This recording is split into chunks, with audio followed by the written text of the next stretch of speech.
Hello guys, আজকে তোমাদের জন্য নিয়ে আসলাম আমার অবুঝ বোনের জন্য সবুজ ভালোবাসায় গেরা একটি সুন্দর রেসিপি। প্রথমে নিয়ে নিলাম একটা সিট পোড়া ফ্রাই প্যান। আর এই রেসিপি করতে গেলে সাথে ডান্ডা লাগে। ছোটবেলায় এই ডান্ডা মার হাতে কে কে খাইছো বলো তো, মনে আছে? হ্যাঁ, যারা যারা খাইছো প্লিজ কমেন্টস করে অবশ্যই জানাবা। আমি খাইছি। প্রথমে নিয়ে নিলাম 2টা সার্ডিন। এই সার্ডিন বাংলাদেশে যাওয়ার সময় অনেকগুলা নিয়ে গেছিলাম। আমার বোনের নাকি ভালো লাগে নাই, তো আজকে তার কিভাবে খাইলে ভালো লাগবে সেটা রেসিপি তোমাদেরকে দেখাবো। তো প্রথমেই সার্ডিনটা খুলে নিব। এটার মধ্যে তেল থাকে। সার্ডিনটা তেলের এটা কি এলো?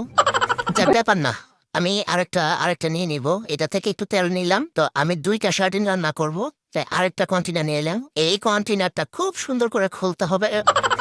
কি হলো এটা? কি এলো? সমস্যা নাই, আমি খুলে ফেলবো, কারণ আমার জামাই বলে আমার মাথায় নাকি ইঞ্জিনিয়ারিং বুদ্ধি আছে। তা আগে পেঁয়াজ আর মরিচ কুচি দিয়ে নিব। এখানে বড় বড় সাইজের 2টা পেঁয়াজ নেছি, আর সাথে কিছু কাঁচা মরিচ। আর এই যে আ, আ, আমার এই এঙ্গেজমেন্টের রিংটা কোত্থেকে আসলো বলতো? এটা কেন এঙ্গেজমেন্টের রিং বসে জানো?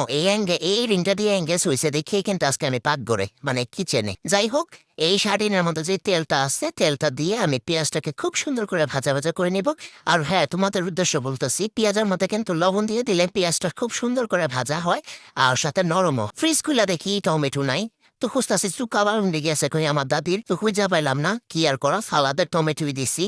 উমা, একটু পরে দেখি আমার ফ্রিজে তো টমেটো ছিল, গেল কই? আমার ছেলে দিকে টমেটো দিয়ে বিট লবণ দিয়ে তেঁতুল দিয়ে এই টকটা বানাইছে। মানে দাদার বাতাস পাইছে। আমার শ্বশুর আব্বা এটা পছন্দ করতো, গোষ্ঠীর ধারা যাইব কই। যাই হোক, এখানে 1 চিমটি হলুদ ফাঁকি, 1 চিমটি মরিচের গুঁড়া, আর একটু ধনিয়া আর জিরা গুঁড়া দিয়ে দিলাম। জাস্ট 1 চিমটি। একটু ভাজা ভাজা করবো। তোমরা চাইলে টমেটো গোলাও নিতে পারো, নাও পারো। আমার কাছে একটু আস্তে আস্তে থাকলেই ভালো লাগে। ইভেন সার্ডিন দেওয়ার পরও সার্ডিনটাও কিন্তু আমি একটু ভেঙে ভেঙে নেই, পুরা ভাঙি না। আমার কাছে একটু আস্তে আস্তে মজা লাগে। তোমরা চাইলে পুরা ভাঙতে পারো, কোনো সমস্যা নাই। আর এই খাবারটা কিন্তু কপুত কপুতি, মানে 2জন মানুষের জন্য খুবই ভালো। যারা জামাই বউ সিঙ্গেল আছে, ধরো মন চাইতেছো না রাঁধতে, তোমরা ফুট করে রান্না করে ফেলবা। আমরা ওই রকম। তারপর আর কি সুন্দর করে এগুলাকে ভাজা ভাজা করলাম। বাস, উপর থেকে একটু হসপাতা ছিটাই দিলাম। হসপাতা চিনো না? আরে ধনিয়া পাতা, যেটা শুদ্ধ বাংলায় বলে।